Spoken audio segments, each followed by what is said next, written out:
Thoughts, they flutter through our minds like cosmic butterflies, fleeting yet impactful, ethereal yet capable of moving mountains. But what exactly is a thought? Where does it reside? And what makes a thought real? We can't hold a thought in our hands. We can't measure its weight or calculate its density, and yet our thoughts define us. They shape our perceptions, fuel our actions, and weave the very fabric of our individual realities. Is a thought simply a whisper of electricity within the neurons of our brain? A cascade of chemicals creating the illusion of understanding? Or is there something more? Something that transcends the material realm? These are questions that have haunted philosophers and scientists for centuries. And while we've made incredible strides in understanding the mechanisms of the brain, the true nature of thought remains an elusive mystery. Science offers a compelling explanation for the biological basis of thoughts. Within the intricate network of our brains, billions of neurons fire in concert, creating a symphony of electrical and chemical activity. These neural patterns, we are told, are the building blocks of our thoughts. Like a vast cosmic web, each neuron connects to thousands of others, forming intricate pathways and circuits.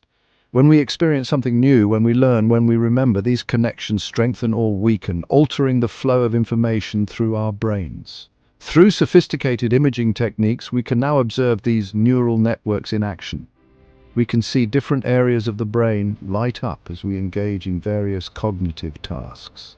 This electrical and chemical dance within our skulls, we are assured, is the source of our thoughts and feelings. But even as we marvel at the complexity of the brain, a fundamental question lingers.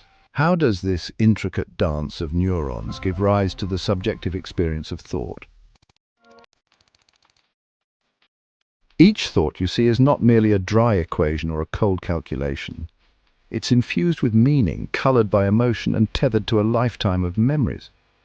It's this subjective experience that makes a thought uniquely our own.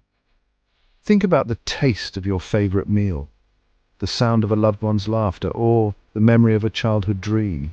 These experiences exist not as objective realities, but as personal narratives woven into the fabric of our being. We can analyze the chemical composition of chocolate, the physics of sound waves, or the neurobiology of memory. But none of these explanations can fully capture the subjective reality of our inner world. This is the heart of the mystery. How does the objective world of atoms and molecules give rise to the subjective world of feelings and qualia? Philosopher David Chalmers calls this the hard problem of consciousness.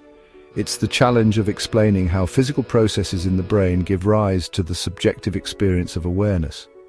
Some argue that consciousness is an emergent property of complex systems. Just as life emerges from the intricate interactions of molecules, so too might consciousness arise from the intricate dance of neurons.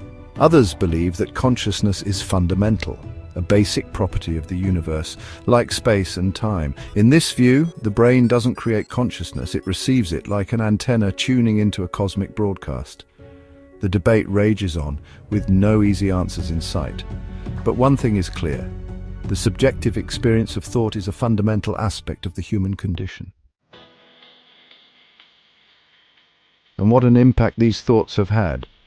From the simplest tools to the most complex technologies, our thoughts have shaped the world around us. They have built civilizations, fueled revolutions, and launched us into the cosmos. Every bridge that spans a river, every rocket that breaks the bonds of gravity, every work of art that stirs the soul, began as a thought, a spark of imagination in the mind of a human being. So, are thoughts real? Perhaps the better question is, how real do we choose to make them? For it is in the realm of thoughts that we dream, we create, and we ultimately define ourselves.